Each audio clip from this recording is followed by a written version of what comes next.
بسم اللہ الرحمن الرحیم۔ دوستو السلام علیکم۔ یوٹیوب چینل دلچسپ ویڈیو میں ایک نئی منفرد اور دلچسپ ویڈیو کے ساتھ حاضر خدمت ہیں۔ آج کی ہماری ویڈیو کا موضوع ہے زمانہ جاہلیت میں سخاوت میں مشہور لوگوں کا تذکرہ۔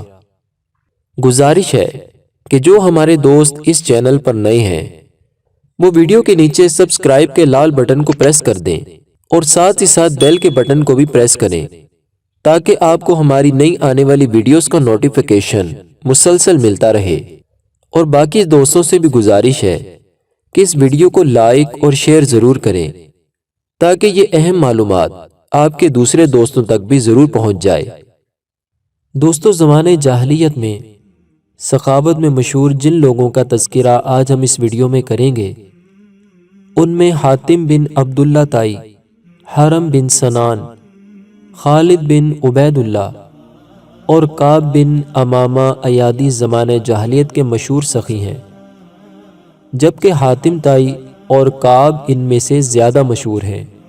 کعب نے اپنی جان کی سخاوت کرتے ہوئے جنگل میں اپنا پانی اپنے رفیق کو دے دیا اور خود پیاس سے مر گیا۔ اس کا کوئی مشہور واقعہ نہیں ہے۔ خالد بن عبید اللہ ایک جنگ میں شریک ہونے کے لیے اپنی سواری کے رکاب میں پاؤں رکھ رہا تھا کہ اتنے میں ایک شاعر نے آ کر کہا، میں نے آپ کے بارے میں 2 اشعار کہے ہیں۔ خالد نے کہا، اس حال میں؟ شاعر نے کہا، جی ہاں۔ کہا، سناؤ۔ شاعر نے عربی میں اشعار کہے جن کا ترجمہ یہ ہے، اے عرب کی جگانہ شخصیت، مخلوق میں جس کی کوئی مثال نہیں ہے، اگر آپ جیسا ایک اور ہوتا تو دنیا میں کوئی فقیر نہ رہتا۔ یہ سن کر خالد نے کہا، اے غلام، اسے 20,000 دینار دے دو۔ شاعر نے وہ دینار وصول کیے اور واپس چلا گیا۔ دوستو، حاتم طائی کے واقعات کثیر ہیں اور اس کی سخاوت کی خبریں مشہور ہیں۔ اس کی کنیت ابو صفانہ اور ابو عدی تھی۔ وہ مال غنیمت کو 1/4 حصہ اپنی قوم پر خرچ کر دیا کرتا تھا۔ حاتم طائی کا بیٹا عدی بن حاتم سرکار صلی اللہ علیہ وآلہ وسلم کا دشمن تھا۔ حضور نبی اکرم صلی اللہ علیہ وآلہ وسلم نے حضرت علی المرتضیٰ شیر خدا کرم اللہ وجہہ کو قبیلہ طے کی طرف بھیجا تو عدی بن حاتم، جو کہ بعد میں اسلام لے آئے تھے، اپنے اہل خانہ کے ساتھ فرار ہو کر شام چلے گئے اور اپنی بہن صفانہ کو پیچھے چھوڑ گئے، جسے لشکر اسلام نے قید کر لیا۔ صفانہ کو جب نبی اکرم صلی اللہ علیہ وآلہ وسلم کی خدمت میں پیش کیا گیا تو اس نے عرض کی، اے محمد، میرے والد فوت ہو گئے اور بھائی غائب ہو گیا، اگر آپ مناسب سمجھیں تو مجھے آزاد کر دیں اور عرب کے قبیلوں کو میری مصیبت پر خوشی کا موقع نہ دیں، کیونکہ میرا باپ اپنی قوم کا سردار تھا جو قیدیوں کو آزاد اور زیادتی کرنے والوں کو قتل کرتا، پڑوسی کا تحفظ کرتا، اپنی آبرو کی حفاظت کرتا، غم زدوں کی تکلیف کو دور کرتا، کھانا کھلاتا، سلام کو عام کرتا، دوسروں کا بوجھ اٹھاتا اور مصیبت کے وقت دوسروں کی مدد کرتا تھا۔ اپنی حاجت لے کر ان کے پاس آنے والا کوئی شخص خالی ہاتھ واپس نہ جاتا تھا۔ میں حاتم طائی کی بیٹی ہوں۔ آپ سرکار علیہ السلام نے ارشاد فرمایا، اے لڑکی، یہ سچے ایمان والوں کی صفت ہے، اگر تیرا باپ مسلمان ہوتا تو ہم ضرور اس کے لیے رحمت کی دعا کرتے۔ پھر ارشاد فرمایا، اس لڑکی کو آزاد کر دو کیونکہ اس کا باپ اچھے اخلاق کو پسند کرتا تھا۔ اسی روایت میں ہے کہ آپ نے ارشاد فرمایا، خستہ حال ہونے والے قوم کے معزز، محتاج ہونے والے غنی اور جہلا کے درمیان ضائع ہونے والے عالم پر رحم کرو۔ پھر آپ نے اسے چھوڑ دیا اور اس پر احسان فرمایا۔ وہ رہا ہو کر اپنی قوم کی طرف چلی گئی اور دومت الجندل میں جا کر اپنے بھائی عدی سے ملی اور کہا، اے میرے بھائی، تم پکڑے جانے سے پہلے اس شخص یعنی رسول اکرم صلی اللہ علیہ وآلہ وسلم کے پاس جاؤ کہ میں نے انہیں ہدایت والا اور صاحب رائے دیکھا، وہ عنقریب اہل غلبہ پر غالب آئیں گے، اور میں نے ان کی ایسی خصلتیں دیکھی ہیں جو مجھے پسند آئی ہیں۔ میں نے انہیں فقیر سے محبت کرنے والا، قیدی کو آزاد کرنے والا، چھوٹے پر رحم کرنے والا اور بڑے کی قدر کرنے والا دیکھا ہے۔ میں نے ان سے زیادہ سخی و کریم کسی کو نہیں دیکھا، اور میری رائے یہ ہے کہ تم ان سے جا کر ملو۔ اگر یہ واقعی نبی ہوئے تو تم فضل میں سبقت کرنے والے ہوگے، اور اگر بادشاہ ہوئے تو بھی یمن کی عزت میں ہرگز کوئی فرق نہیں پڑے گا۔ عدی بن حاتم بارگاہ رسالت میں حاضر ہوئے تو تاجدار مدینہ صلی اللہ علیہ وآلہ وسلم نے انہیں کھجور کی چھال سے بھرا ہوا تکیہ دیا اور خود زمین پر تشریف فرما ہو گئے۔ حضرت عدی بن حاتم ایمان لے آئے اور ان کی بہن صفانہ بنت حاتم بھی ایمان لے آئی۔ حضرت صفانہ بنت حاتم عرب کی ایک بڑی سخی خاتون تھی۔ ان کے والد حاتم انہیں ٹیکس کی آمدنی میں سے اونٹ دیا کرتے، یہ انہیں تقسیم کر دیتی تھی۔ ایک مرتبہ ان کے والد انہیں کہنے لگے، اے میری بیٹی، جب دو سخی کسی مال پر جمع ہو جائیں تو وہ اسے ختم کر دیتے ہیں۔ اب میں عطا کرتا ہوں، تم مال روکے رکھو، یا میں روکے رکھتا ہوں، تم عطا کرو، ورنہ ہمارے پاس کچھ بھی نہیں بچے گا۔ حضرت صفانہ رضی اللہ عنہا نے کہا، ابا جان، عمدہ اخلاق میں نے آپ سے ہی سیکھے ہیں۔ حضرت ابن عرابی رحمۃ اللہ علیہ فرماتے ہیں، حاتم تئی زمانہ جاہلیت کے شعراء میں سے تھا۔ اس کے اشعار اس کی سخاوت کی گواہی دیتے ہیں، اور وہ جو کہتا تھا اسے کر گزرتا تھا۔ جہاں ٹھہرتا لوگ اس کا مقام و مرتبہ جان لیتے، اور یہ ہر جگہ کامیاب رہتا۔ جب یہ لڑتا تو غالب آتا، جب اس سے مانگا جاتا عطا کرتا، جب کوئی اس سے مسابقت کرتا تو یہ سبقت لے جاتا، اور جب کسی کو قیدی بناتا تو اسے آزاد کر دیتا۔ قبیلہ مضر کے لوگ زمانے جاہلیت میں رجب کی تعظیم کیا کرتے، چنانچہ جب یہ رجب کا چاند دیکھتا تو پورا مہینہ ہر روز 10 اونٹ ذبح کر کے لوگوں کو کھلاتا، اور لوگ اس کے پاس آ کر جمع ہوتے۔ اس نے معاویہ بنت عفیر سے شادی کی، اور وہ اسے مال خرچ کرنے پر ملامت کرتی، مگر یہ اس کی بات پر کان نہ دھرتا۔ ایک مرتبہ معاویہ سے اس کے چچا کے بیٹے مالک نے کہا، تم لوگ حاتم کے ساتھ کیسے گزارا کرتے ہو؟ اسے جب مال ملتا ہے تو اسے خرچ کر دیتا ہے، اور جب مال نہیں ہوتا تو تمہیں تکلیف میں ڈال دیتا ہے۔ اگر یہ مر گیا تو اپنی اولاد کو تمہاری قوم کا محتاج بنا کر مرے گا۔ یہ سن کر معاویہ نے کہا، تم نے سچ کہا، وہ ایسا ہی ہے۔ زمانہ جاہلیت میں عورتیں مردوں کو طلاق دے دیتی تھی، اور ان کی طلاق کا طریقہ یہ تھا کہ وہ بالوں سے بنے ہوئے گھر میں رہتی تھی۔ اگر گھر کا دروازہ مشرق کی طرف ہو تو اسے مغرب کی طرف کر دیتی، مغرب کی طرف ہو تو مشرق کی طرف، یمن کی طرف ہو تو شام کی طرف، اور شام کی طرف ہو تو یمن کی طرف کر دیتی۔ مرد جب یہ دیکھتا تو جان لیتا کہ عورت نے اس کو طلاق دے دی ہے، اور اس کے پاس نہ آتا۔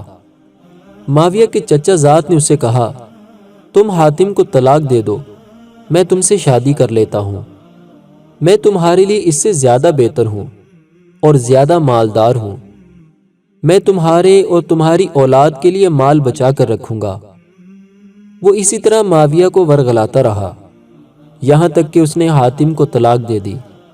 حاتم جب اس کے پاس آیا تو دیکھا کہ اس نے خیمے کے دروازے کا رخ بدل دیا ہے۔ حاتم نے اپنے بیٹے سے کہا، اے عدی، کیا تم نے دیکھا ہے کہ تمہاری ماں نے کیا کیا؟ عدی نے کہا کہ میں نے دیکھ لیا ہے۔ حاتم نے اپنے بیٹے کا ہاتھ پکڑا اور وادی کے نچلے حصے میں جا کر قیام کیا۔ اس کے جانے کے بعد 50 سواروں کی جماعت آئی اور معمول کے مطابق اس کے خیمے کے دروازے پر ٹھہر گئی۔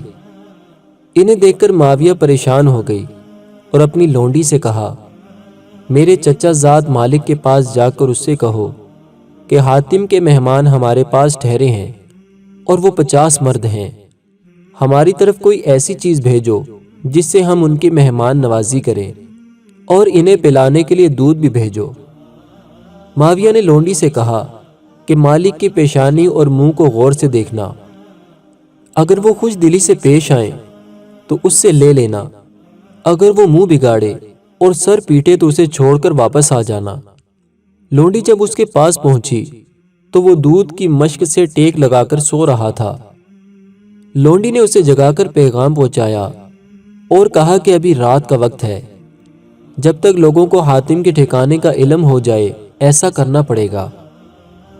مالک نے اپنا سر پیٹا اور داڑھ چبا کر کہا، معاویہ کو میرا سلام پہنچانا اور اس سے کہنا کہ اسی وجہ سے تو میں نے تمہیں حاتم کو طلاق دینے کا کہا تھا۔ میرے پاس اتنا دودھ نہیں ہے جو حاتم کے مہمانوں کے لیے کافی ہو سکے۔ لونڈی نے واپس آ کر جو اس نے دیکھا اور جو مالک نے جواب دیا دونوں سے آگاہ کیا۔ معاویہ نے لونڈی سے کہا، اب حاتم کے پاس جاؤ اور اس سے کہو کہ تمہارے مہمان آج رات ہمارے پاس ٹھہرے ہیں اور انہیں تمہارے ٹھکانے کا علم نہیں ہے۔ ان کے کھانے کے لیے ایک اونٹنی اور پینے کے لیے دودھ بھیج دو۔ لونڈی حاتم کی تلاش میں گئی اور اس کا نام لے کر چیخی تو حاتم نے جواب میں لبیک کہا۔ لونڈی نے آنے کا سبب بتایا۔ حاتم اپنے اونٹوں کی طرف گیا اور 2 اونٹوں کی رسی کھول دی، پھر آواز دے کر انہیں خیمے تک لایا اور ان کی کونچیں کاٹ دیں۔ یہ دیکھ کر معاویہ چیخ کر کہنے لگی، اسی وجہ سے میں نے تمہیں طلاق دے دی۔ تم ہماری اولاد کو اس حال میں چھوڑو گے کہ ان کے لیے کچھ نہ بچے گا۔ حاتم نے جواب دیا، اے معاویہ، تمہاری خرابی ہو۔ جس ذات نے انہیں اور تمام مخلوق کو پیدا کیا ہے وہ ان کی روزی کا بھی کفیل ہے۔ جب سردی کا موسم آتا اور شدید ٹھنڈ پڑتی تو حاتم اپنے غلاموں کو حکم دیتا، وہ ایک مقام پر بہت بڑی آگ جلاتے تاکہ راستہ بھٹک جانے والے مسافر اسے دیکھ کر اس کے پاس آ جائیں۔ حاتم اپنے اسلحے اور گھوڑوں کے علاوہ کوئی چیز بچا کر نہیں رکھتا تھا۔ پھر ایک دفعہ کہا سالی کے موقع پر اس نے اپنا گھوڑا بھی لٹا دیا۔ معاویہ کے بھتیجے مالکان کا بیان ہے کہ ایک دن میں نے کہا، اے پھپھی جان، مجھے حاتم کی زندگی کا کوئی عجیب واقعہ سنائیے۔ انہوں نے جواب دیا، میں نے اس کا جو سب سے عجیب واقعہ دیکھا وہ یہ ہے کہ ایک مرتبہ لوگوں کو ایسی کہا سالی کا سامنا ہوا جس میں جانوروں کے کھر تک ختم ہو گئے۔ مجھے اور حاتم کو بھی بھوک نے آ لیا اور ہماری نیند اڑا دی۔ میں نے صفانہ کو جبکہ حاتم نے عدی کو گود میں لے لیا اور ہم انہیں بہلانے لگے یہاں تک کہ وہ سو گئے۔ بچوں کے سونے کے بعد حاتم مجھ سے باتیں کر کے مجھے بہلانے لگا تاکہ میں بھی سو جاؤں۔ مجھے اس پر رحم آیا کیونکہ وہ بھی بھوکا تھا، چنانچہ میں خاموش ہو گئی تاکہ وہ سو جائے۔ اس نے مجھ سے پوچھا، کیا تم سو گئی؟ میں نے کوئی جواب نہ دیا، جس پر وہ خاموش ہو گیا۔ پھر اس نے خیمے کے باہر دیکھا تو کوئی آ رہا ہے۔ سر اٹھا کر دیکھا تو وہ ایک عورت تھی۔ حاتم نے اس سے ماجرا پوچھا تو اس نے جواب دیا کہ اے ابو عدی، میں ایسے بچوں کو چھوڑ کر تمہارے پاس آئی ہوں جو بھوک کے سبب کتوں یا بھیڑیوں کی طرح چیخ رہے ہیں۔ حاتم نے کہا، اپنے بچوں کو میرے پاس لے آؤ، اللہ کی قسم میں انہیں سیر کر دوں گا۔ یہ سن کر وہ عورت تیزی سے اپنے بچوں کو لینے چلی گئی۔ میں نے سر اٹھا کر کہا، اے حاتم، تم اس کے بچوں کو کیسے سیر کرو گے جبکہ تمہارے اپنے بچے بھوک کی حالت میں بہلانے کے بعد سوئے ہیں؟ حاتم نے جواب دیا، اللہ کی قسم میں تمہیں، تمہارے بچوں کو اور اس عورت کے بچوں کو سیر کر دوں گا۔ جب وہ عورت آئی تو حاتم چھری لے کر کھڑا ہوا اور اپنے گھوڑے کے پاس جا کر اسے ذبح کر دیا۔ پھر آگ روشن کی اور اس عورت کو چھری دے کر کہا، گوشت کاٹ کر بھونو، خود بھی کھاؤ اور اپنے بچوں کو بھی کھلاؤ۔ عورت نے خود بھی کھانا کھایا اور اپنے بچوں کو بھی کھلایا۔ میں نے اپنے بچوں کو بھی بیدار کیا، خود بھی کھایا اور انہیں بھی کھلایا۔ حاتم نے کہا، اللہ کی قسم یہ تو بے مروتی ہے کہ تم لوگ کھانا کھاؤ جبکہ اہل محلہ بھوکے رہیں۔ پھر وہ محلے کے ایک ایک گھر جا کر یہ کہنے لگا کہ آگ کے پاس جمع ہو جاؤ۔ لوگ گھوڑے کے پاس جمع ہو گئے تو حاتم اپنی چادر اوڑھ کر ایک کونے میں بیٹھ گیا۔ اللہ تعالیٰ کی قسم، صبح ہونے تک اس گھوڑے کی ہڈیوں اور کھروں کے علاوہ کچھ نہ بچا، لیکن حاتم نے اس میں سے کچھ نہ چکھا، حالانکہ اسے سب سے زیادہ بھوک لگی ہوئی تھی۔ دوستو، حاتم طائی کے سخاوت کے واقعات کثیر اور مشہور ہیں۔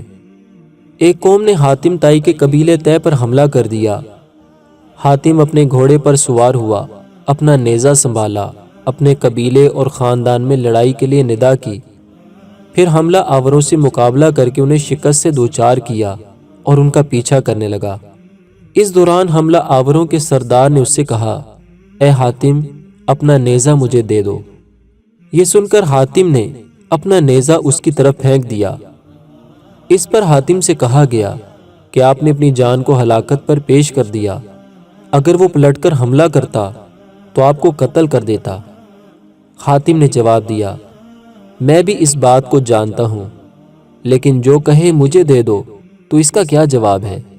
جب حاتم طائی مر گیا تو اس کے قبیلے طے پر اس کی موت بہت گراں گزری۔ حاتم کے بھائی نے دعویٰ کیا کہ وہ اس کا جانشین ہے۔ اس پر اس کی ماں نے کہا، ہرگز نہیں، اللہ تعالیٰ کی قسم، تم دونوں کے اخلاق میں بہت فرق ہے۔ جب میں نے حاتم کو جنا تو 7 دن تک اس کی یہ حالت تھی کہ جب تک میں اپنے ایک پستان سے پڑوس کے ایک بچے کو دودھ نہ پلاتی تب تک حاتم بھی دودھ نہ پیتا تھا۔ جبکہ تم ایک پستان سے دودھ پیتے تھے اور دوسرے پر ہاتھ رکھ لیتے تھے، تم اس کے وارث کیسے ہو سکتے ہو؟ شاعر کہتا ہے، جب تک حاتم طائی زندہ ہے سخاوت بھی زندہ رہے گی، اور جب وہ مر گیا تو پھر سخاوت پر ماتم کیا جائے گا۔ دوستو، جواد، کریم، سخی اور نیک لوگوں کی حکایات اور ان کی سخاوت و فیاضی کے واقعات اتنے زیادہ ہیں کہ ان کا شمار نہیں کیا جا سکتا، اور اس قدر مشہور ہیں کہ ان کا تذکرہ کرنے کی ضرورت نہیں ہے۔